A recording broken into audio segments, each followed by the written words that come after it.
Halo sahabat Bentang, selamat datang di Lantang Obrolan Bentang.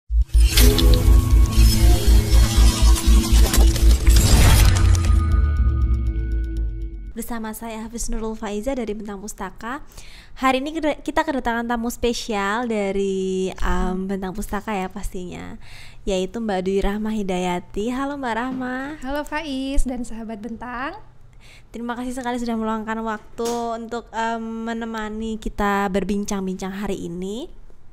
Jadi Mbak Rahma ini adalah editor di buku khusus lini buku anak dan parenting di penerbit Bentang Pustaka seperti itu. Nah, mungkin dari latar belakang Mbak Rahma kita bisa menebak ya tema obrolan kita siang hari ini itu apa. Ya betul, tentu saja kita akan membicarakan topik mengenai parenting ya Mbak Rahma ya.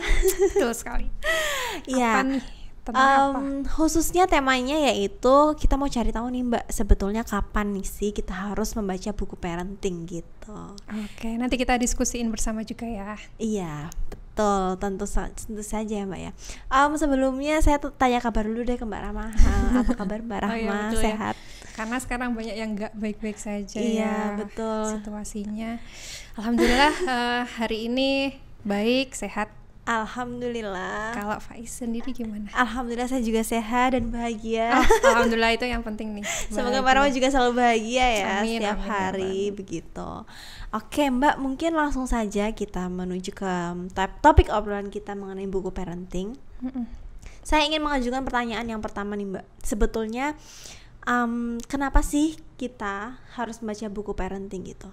Alasannya apa dan mungkin manfaatnya itu apa aja sih Mbak? Mungkin bisa sharing ya.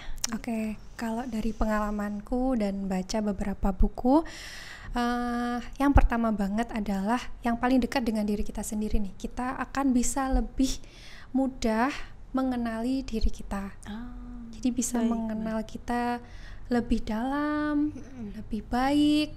Itu kenapa? Karena di buku parenting itu kan kita membahas ilmu tumbuh kembang anak ya, dari proses manusia yang baru lahir sampai dia menjadi dewasa yang mandiri. Kemudian di situ kita bisa mengenal potensi anak, kecerdasan anak, terus bagaimana berkomunikasi yang baik dengan anak. Yang itu kita bisa terapkan ke diri kita sendiri dulu juga nih. Gimana kita mengamati proses tumbuh kembang kita dari dulu pertama masih bayi sampai sekarang ini. Kita ini ya Mbak ya. Kalau bayi kan mungkin kita agak lupa ya, mungkin masa-masa umur 3-4 tahun masih ingat lah ya. Iya, masa usia TK itu kan masih ingat. Nah itu kita bisa kenali lagi tuh bagaimana perkembangan kita, bagaimana pertumbuhan kita, transformasi diri kita nih yang dulu sampai sekarang tentunya sudah banyak yang berubah gitu kan, kayak gitu. Menarik nih mengenal diri ya Mbak ya. Yang saya garis bawahi ternyata buku parenting juga bisa membantu kita untuk mengenal diri. Padahal yang saya tahu nih ya Mbak, kalau untuk mengenal diri kita, buku-buku yang kita baca itu adalah buku-buku psikologi mungkin ya, atau buku tentang self improvement, pengembangan diri dan sebagainya. Tapi ternyata buku parenting juga bisa membantu kita untuk mengenal diri. Nah, mungkin Mbak Rahma bisa menjelaskan lebih lanjut Mbak, maksudnya itu gimana sih gitu ya? Nah, menariknya kan karena di ilmu parenting ini kita kan menggabungkan berbagai macam ilmu ya. Jadi ada di situ di dalamnya psikologi, ada ilmu tentang keuangan nih. Kalau misalnya kita membahas tentang finansial, bagaimana mengatur keuangan rumah tangga ya kan. Terus financial planner ya Mbak ya. Apalagi kan seorang ibu tuh katanya kayak dia tuh bendahara keluarga, terus punya skill yang macam-macam kan, harus multi talent, multitasking. Yang meskipun betul, itu pastinya berat kan, kayak gitu. Dan makanya baca buku parenting itu bisa menjadi inilah bantuan gitu ya untuk meringankan beban-beban itu semua. Oke, menarik sekali. Ternyata buku parenting bisa membantu kita mengenal diri kita. Dan sebetulnya gimana tuh Mbak pengaruhnya? Maksudnya kan parenting ini kan ilmu tentang mengasuh anak ya. Nah, apa hubungannya, apa kaitannya antara ketika kita mengenal diri dengan mengasuh anak, dengan mengayomi keluarga mungkin ya gitu. Itu gimana? benang merahnya antara itu benang semua. merahnya. Iya. Menarik sekali nih. Karena kalau kita telusuri ya, sebenarnya ketika kita bisa mengenali diri kita sendiri, kita tahu kan kelebihan kita apa, kekurangan kita apa, kita kira-kira mudah marah itu karena hal apa, terus kita itu bagaimana cara memperlakukan diri itu seperti apa. Ketika kita bisa memperlakukan diri dengan baik, itu kan kita akhirnya ke memperlakukan orang lain juga bisa lebih baik gitu. Kita kan pengen tuh diperlakukan dengan baik. Lalu kan karena kita tahu, oh kita tuh mau gimana ya, kita tuh pengen diperlakukan seperti ini. Kalau kita kenali diri kita kan kita akan bisa mentreatment diri kita seperti kemauan kita itu. Nah, orang lain kan tentunya juga pengen diperlakukan dengan baik. Kalau kita udah memperlakukan diri dengan baik, akan lebih mudah untuk memperlakukan orang lain dengan lebih baik juga, termasuk ke pasangan nantinya dan ke anak-anak gitu. Oh, baik, ternyata seperti itu ya Mbak, berarti pengaruh ilmu parenting. Setelah kita mengenal diri, kita jadi bisa lebih mengayomi, mengasuh gitu ya. Atau kalau bahasa Jawanya mungkin ngomong gitu ya Mbak. Betul. Ngomong orang lain, ngomong anak gitu. Iya. Di pertama kan kita sebenarnya mengasuh diri kita sendiri dulu. Betul, iya. Dan di dalam diri kita kan yaitu tadi ada sesosok anak kecil tuh yang sebenarnya ingin disayangi, dimengerti gitu kan. Yang mungkin kalau istilahnya inner child ini kan, anak kecil ini dia tidak ikut bertumbuh dewasa seiring kita dewasa kan.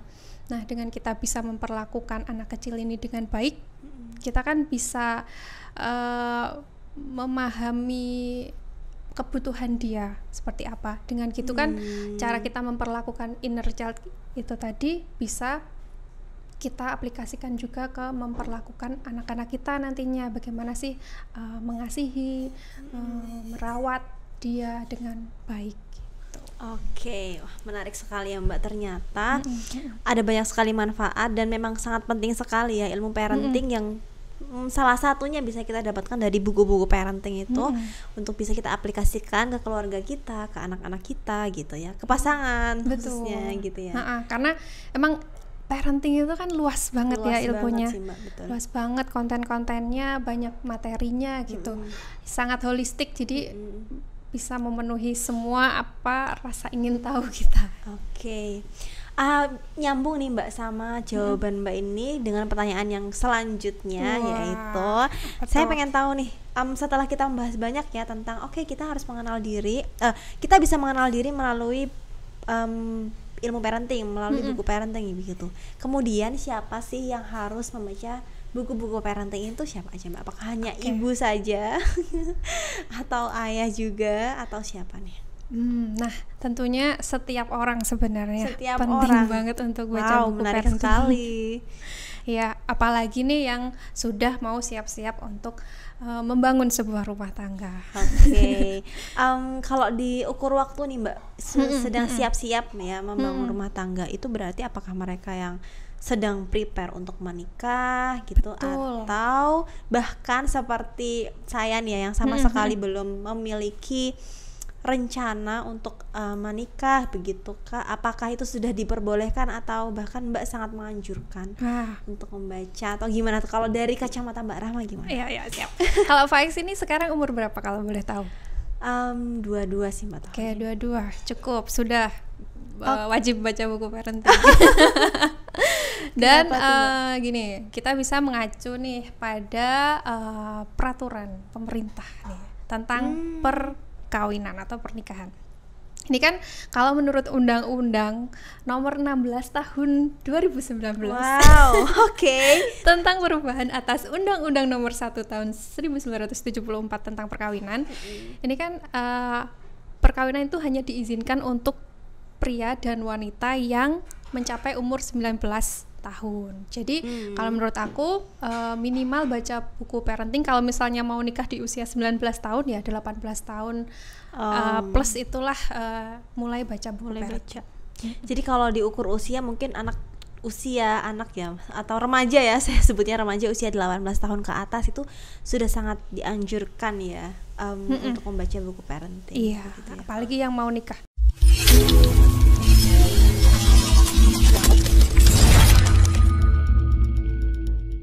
Oke, menarik nih Mbak. Berarti kalau diukur usia, mungkin kurang lebih usia 18 tahun ke Ke atas atas. lah ya Mbak untuk membaca buku parenting gitu.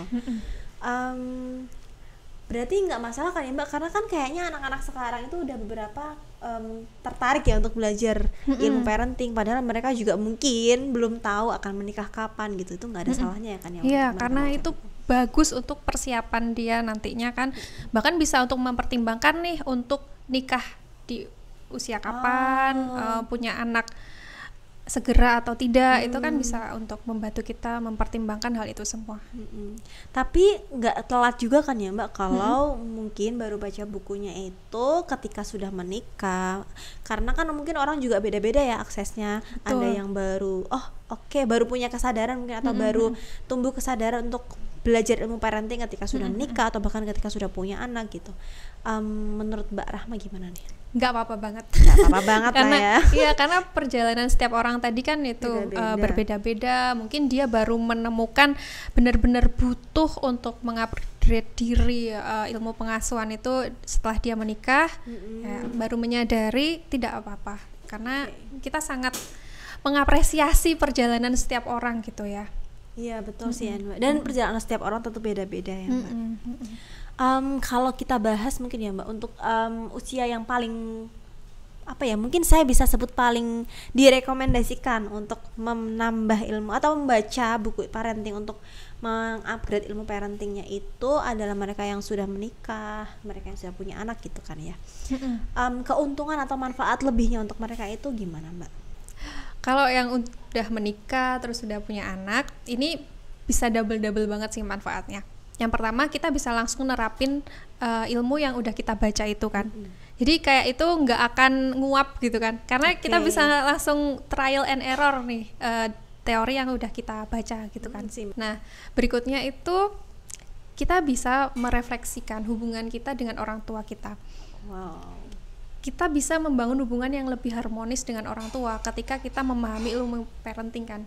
Mungkin ada hal-hal ketika kita masih kecil, kita merasa kok kita diperlakukan seperti ini ya sama orang tua, kenapa? Nah, kita kan lewat ilmu parenting tuh bisa mengenali, mencari tahu, oh mungkin misalnya orang tua kita tuh pernah membentak kita atau mencubit kita gitu, itu sebentuk misalnya dia lost control atau gimana saat misalnya sedang kelelahan, emosi kayak gitu-gitu. Dan ternyata kita sendiri mungkin mengalami hal itu ketika udah punya anak, kita bisa lebih memaafkan diri kita sendiri dan orang tua kita dulunya gitu. Sambil terus tentunya berlatih untuk mengontrol emosi tadi. Di ilmu parenting kan juga ada tuh cara-cara bagaimana mengelola emosi. Ketika kita ternyata lost control, bagaimana manage itu semua, rasa bersalah kita ke anak, bagaimana kita minta maaf ke anak misalnya, itu kan ada cara-caranya gitu.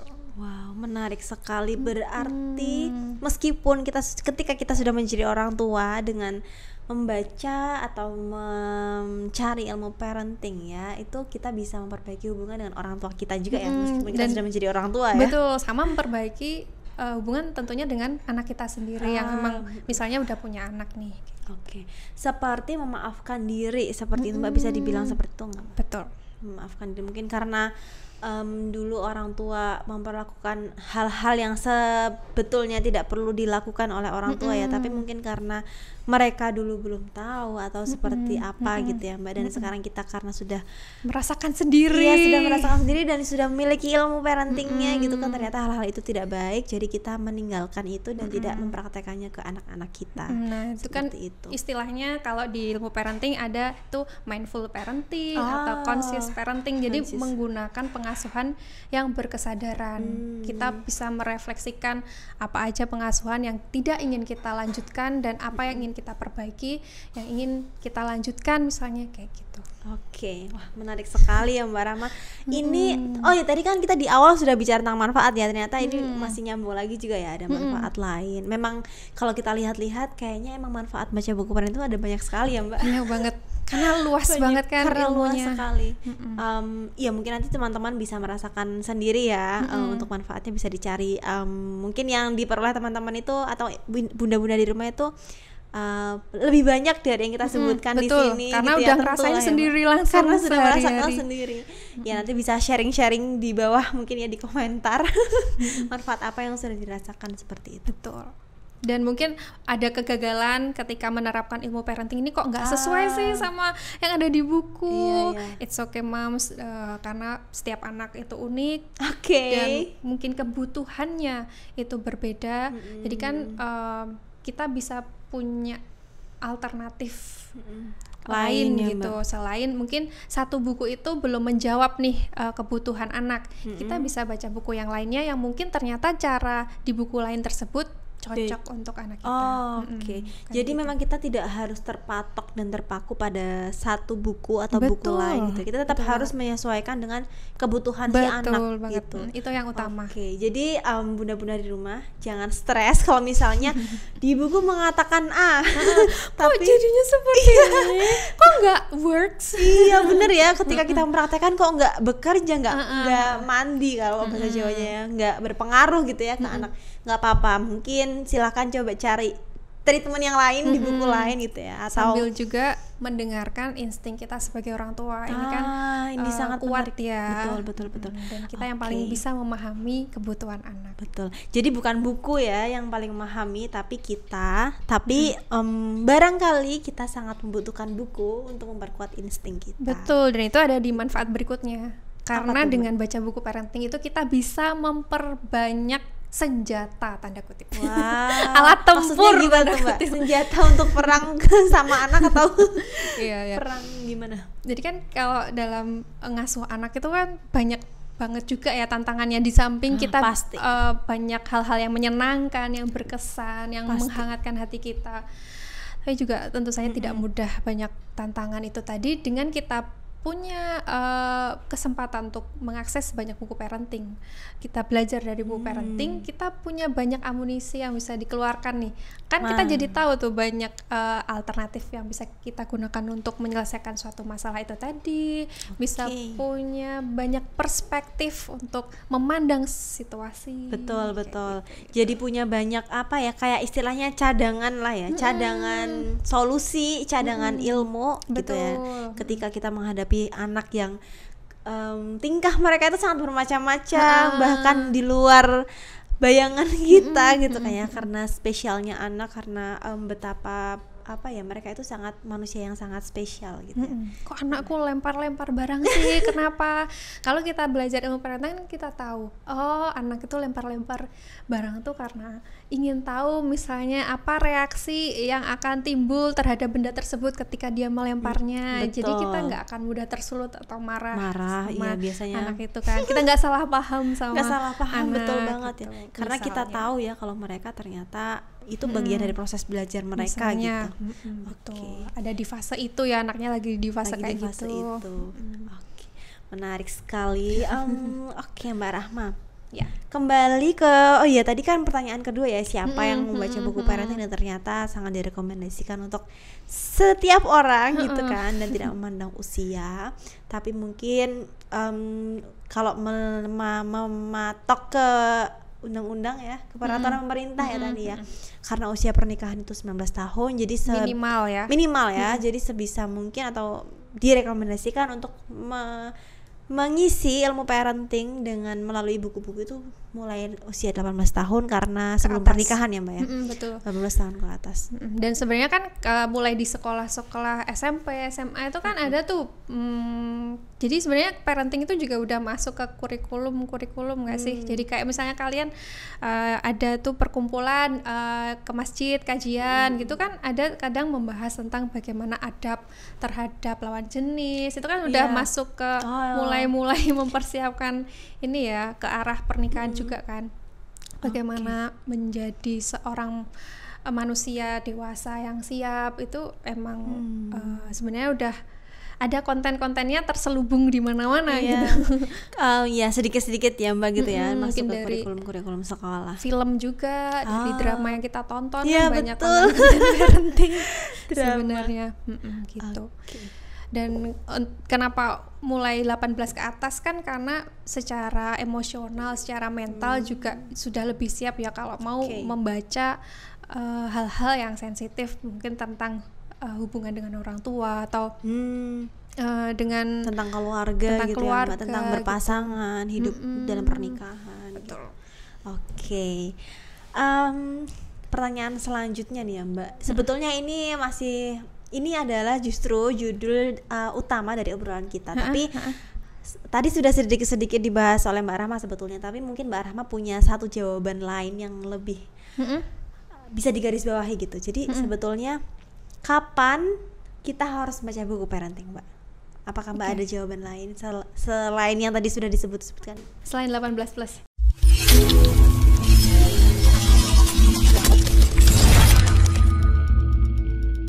Oke, Mbak Rahma, kita lanjut ke pertanyaan selanjutnya. Tapi mungkin saya akan sedikit cerita ya Mbak ini, karena ini pertanyaannya berhubungan dengan pengalaman saya gitu. Jadi beberapa waktu teman-teman tuh tanya ke saya, Mbak, kapan ya? Aku tuh pengen baca buku parenting, tapi kapan ya memulainya gitu? Karena mereka tuh bingung. Apakah sekarang itu saat yang tepat tapi kok kayaknya merasa belum gitu kan, atau ngerasa belum tapi kok kayaknya ngerasa butuh gitu. Nah sebetulnya kapan sih Mbak ketika kita harus memulai baca buku parenting itu? Oke, bagus banget teman-teman, gak usah bingung ketika teman-teman udah punya pertanyaan dari dalam diri sendiri, kapan sih aku harusnya mulai baca buku parenting? Jawabannya adalah saat itu juga. Oke. Jadi ketika sudah timbul pertanyaan, berarti itu artinya kita sudah siap atau sudah butuh ya Mbak untuk baca buku parenting. Dan bisa langsung ya buka Instagram Bentang Kids itu cari-cari referensi buku parenting apa aja sih yang sekarang lagi muncul, nanti potong ya lagi update gitu, yang nanti bisa dilihat juga sinopsisnya, kira-kira mana sih yang cocok sama yang sedang aku cari, yang ingin aku tahu gitu. Oke. Nah ini pas banget nih Mbak, nyambung ke pertanyaan saya selanjutnya. Jadi setelah kita tahu kapan harus baca buku parenting, ternyata ketika muncul pertanyaan dalam diri, saat itu juga kita harus membaca buku parenting ya Mbak. Tapi nih bagaimana cara memilih buku? Memilih buku pertama untuk dibaca. Maksudnya kayak gini nih Mbak, misalnya saya sama sekali buta ya, belum pernah membaca buku parenting, tapi pengen nih membaca buku, tapi bingung milihnya bukunya yang mana gitu. Gimana nih Mbak? Gampang juga. Bisa dengan kalau kita sukanya bergerak itu langsung pergi ke toko buku ya, jalan-jalan. Di situ kita menuju ke spot yang khusus menjual. Maksudnya kan di toko buku ada kategori-kategori sendiri ya, dikelompokkan sendiri Mbak, parenting, fiksi gitu. Nah langsung ke kelompok buku-buku parenting. Nah di situ teman-teman bisa milih nih, dibaca judulnya satu persatu dari buku yang sudah terpajang. Kira-kira mana sih yang judulnya paling menarik perhatian kamu, yang paling kamu minati. Nah di situ ambil, bayar ke kasir. Kita boleh juga kalau yang mager, tinggal yang online gitu gimana Mbak? Tinggal buka handphonenya ke aplikasi buku online, belanja online, dicari lah di situ. Banyak juga yang toko buku online ya. Oh iya, bisa juga kan ke websitenya Bentang Pustaka. Betul ya. Karena ada katalog lengkap ya Mbak. Betul. Buku parenting di Bentang Pustaka ada banyak sekali. Dan bermacam-macam ya Mbak, bukunya, dari yang ketika sudah punya anak gitu kan, untuk buku untuk treatment ke anak usia dini, ke usia sekolah gitu ya, atau bahkan masih bayi, masih toddler gitu kan. Ada macam-macam sekali. Komplit banget.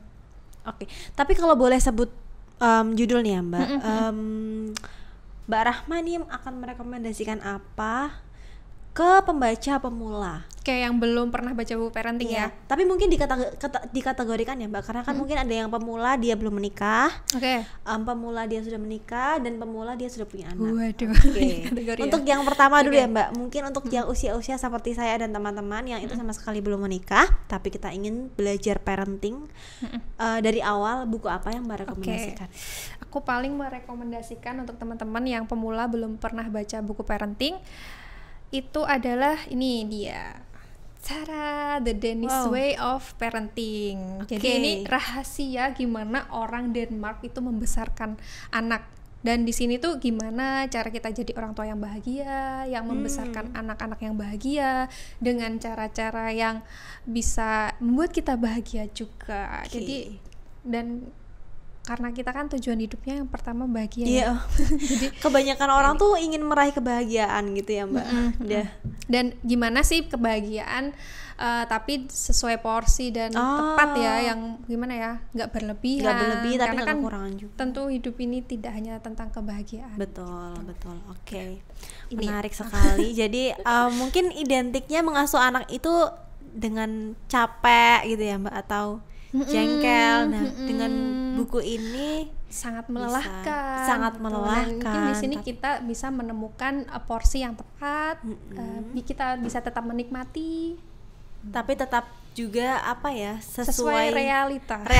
Betul, sesuai harusnya tuh seperti apa gitu, tapi kita tetap bisa menikmati dan akhirnya melahirkan kebahagiaan. Betul. Oke, yang buku selanjutnya ada nggak nih Mbak untuk anak-anak usia umur seusia saya? Iya, ini yang kedua ini, The Read Aloud Family. Wow, menarik. Ini tentang apa nih Mbak kalau yang ini? Bagaimana seni mendekatkan keluarga melalui sebuah cerita. Oke. Dan di sini tuh kan panduan membacakan buku nyaring untuk cut ya. Di sini berisi panduan membacakan nyaring untuk anak mulai bayi sampai remaja. Dari bayi sudah diajak untuk dibacakan cerita. Wow, secara nyaring. Nah, penasaran kan pastinya kenapa, apa sih manfaatnya, kenapa bisa seajaib itu, gitu. Dan sebagainya, apa pentingnya, itu ada di buku ini. Nah, ini kenapa aku merekomendasikan baca buku The Read Aloud Family ini sedari dini, sebelum kita menikah, karena membaca buku itu kan sangat penting ya untuk semua usia gitu.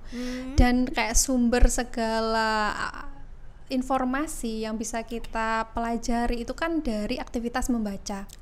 Peribahasa lama ya Mbak, buku adalah jendela dunia. Betul, sama menurut Al-Quran kan, perintah pertama awal kan di surat apa ya? Iqra ya, surat Al-Alaq. Harus membaca gitu. Jadi sesuai dengan agama yang kita yakini juga membaca adalah perintah utama. Terus gimana caranya kita bisa menumbuhkan kecintaan membaca, mewariskan itu ke anak-anak kita, itu kan butuh cara juga ya. Dan di sini ada cara tapi yang menyenangkan gitu, yang nggak memaksa gitu. Dan butuh kita sebagai orang tua atau calon orang tua yang suka baca dulu ya Mbak. Kalau mau bacain buku ke anak, kita juga harus suka ya sama baca. Betul. Jadi ini juga bisa melatih diri kita sendiri untuk cinta membaca sebelum pengen anak kita menularkan ke mereka. Oke.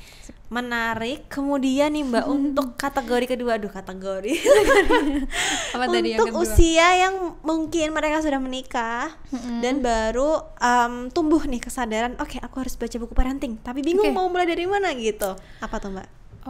Yang sudah menikah. Ya, selain buku yang tadi juga bisa nih parents membaca buku Hari-hari Montessori untuk anak usia dini, karena di sini ada dari awal banget juga dijelaskan kenapa sih kita penting untuk belajar ilmu parenting dan tumbuh kembang. Terus ada di sini juga lengkap dengan tahap perkembangan anak dari 0 sampai 6 tahun itu seperti apa, bagaimana mengasuh mereka dari setiap tahap usia tersebut, kemudian bagaimana menjadi orang dewasa yang siap, mempersiapkan lingkungan yang tepat untuk anak, dan sebagainya, lengkap banget. Dan bagaimana ketika pengasuhan itu tidak berjalan dengan sesuai ekspektasi kita. Wow, ya. Biasanya nih orang tua kalau ngasuh anak habis baca buku mungkin atau habis ikut seminar parenting apa gitu, oke, anakku harus kayak gini. Tapi ketika praktek kok di luar ekspektasi gitu ya Pak. Di buku itu dijelasin ya, jadi gimana caranya menyeimbangkan antara ekspektasi dengan realita. Bagaimana kita memahami situasi tersebut. Bagaimana? Menarik sekali ya Mbak. Ya, terus yang kedua ada lagi nih, Red Thinking Discipline. Ini sangat praktis, meskipun bukunya tipis ya, tapi sangat komplit gitu. gitu. Jadi bagaimana sih cara mudah mendisiplinkan anak dengan pengasuhan berkesadaran. Nah tadi tuh kita pengennya kan nggak membawa toxic parenting yang mungkin pernah kita rasakan pengalaman gitu ya. kita dulu ketika jadi anak gitu ya Mbak. Gitu, makanya kita perlu menerapkan pengasuhan yang berkesadaran tadi, dan di buku ini tuh dibahas dengan sangat mudah dipahami gitu tentang singkat, ringkas gitu. Oke, tapi padat gitu ya Mbak. Singkat, ringkas, padat. Dan di sini tuh kayak kita kalau pengen mendisiplinkan anak itu kan kadang menggunakan hukuman. Iya betul. Mungkin bentakan, teriakan, yang itu justru akan menyakiti hati anak. Anak malah susah untuk kita misalnya tegur atau peringatkan gitu kan. Kalau ini ada tuh cara yang lebih efektif dan menyenangkan, yang justru nanti dampaknya itu lebih positif dan jangka panjang. Harus baca buku ini. Oke, itu untuk mereka yang sudah menikah tapi belum punya anak. Kalau untuk kategori terakhir nih ya Mbak, mungkin mereka yang sudah punya anak tapi baru tumbuh kesadaran untuk karena aku sudah punya anak, aku harus belajar ilmu parenting gitu. Tapi bingung mau baca buku apa untuk memulainya. Gimana tuh, Mbak? Nah ini juga bisa para parents menyesuaikan dengan usia anaknya berapa. Terus anaknya itu sedang di tahap tumbuh kembang yang seperti apa. Karena setiap anak tentunya unik, punya kebutuhan yang macam-macam. Nah kira-kira menurut parents paling butuh mengupgrade diri untuk mengatasi masalah apa, atau mengoptimalkan tumbuh kembang apa nih ke anak, kayak gitu-gitu sih.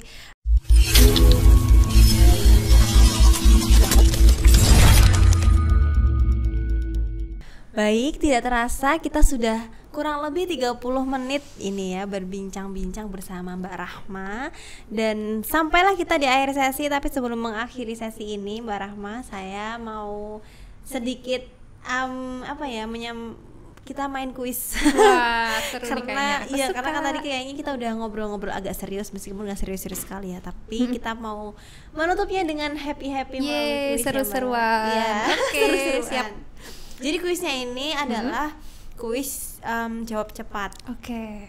Mungkin durasi jawabnya nanti saya akan memberikan sekitar 2 pilihan gitu kan, dari ada sekitar mungkin 7 atau 8 poin pilihan.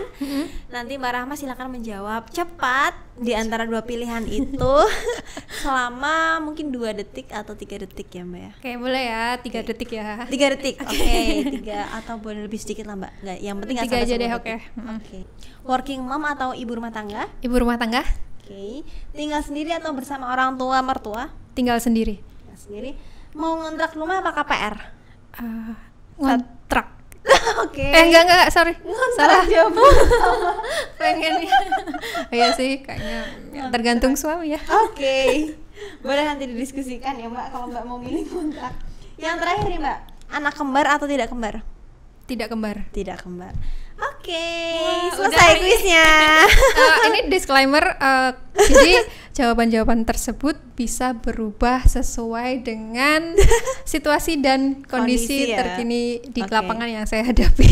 Mungkin 3 tahun ke depan jawaban Mbak Rahma bisa berbeda ya. Kalau atas pilihan pokoknya itu ini. untuk saat ini. Iya, untuk saat ini. Nggak apa, ini cuma seru-seruan aja kok. Ya teman-teman ya, boleh coba juga tanya jawab ini ke teman-teman kelompok arisannya atau mungkin ke pasangannya gitu. Bisa dicoba. Iya. Biar seru ya ininya. Membahas parentingnya. Kalau Faiz jawab cepat, nikah tahun ini tahun depan. Nggak dua-duanya Mbak, itu bukan rencana saya soalnya. Nikah sesuai rencana. Oh iya betul. Kalau gitu saya. Working mom atau ibu rumah tangga? Ibu rumah tangga. Kompak kita. Sama Mbak kita. Terima kasih banyak ya Faiz. Saya yang terima kasih banyak Mbak Rahma sudah meluangkan waktu bareng sama kita di Lantang, dan juga bareng teman-teman dan bunda di rumah. Semoga lain waktu kita bisa ketemu lagi ya Mbak Rahma, insya Allah, dengan bahasa yang tentu saja lebih seru ya di sesi-sesi Lantang berikutnya. Terima kasih juga untuk moms dan teman-teman di rumah yang sudah menyaksikan. Semoga mendatangkan manfaat ya, dan bisa berbagi untuk teman-teman yang lain yang belum menonton, silakan diajak begitu. Dan jangan lupa di subscribe YouTube Bentang Pustaka ini ya di bawah sini. Dan follow Instagram Bentang Pustaka. Betul. Serta Bentang Kids. Ya, nanti akan ditulis di description. Terima kasih, sampai jumpa di sesi berikutnya. Dadah. Dadah. Selamat membangun keluarga bahagia. Yeay.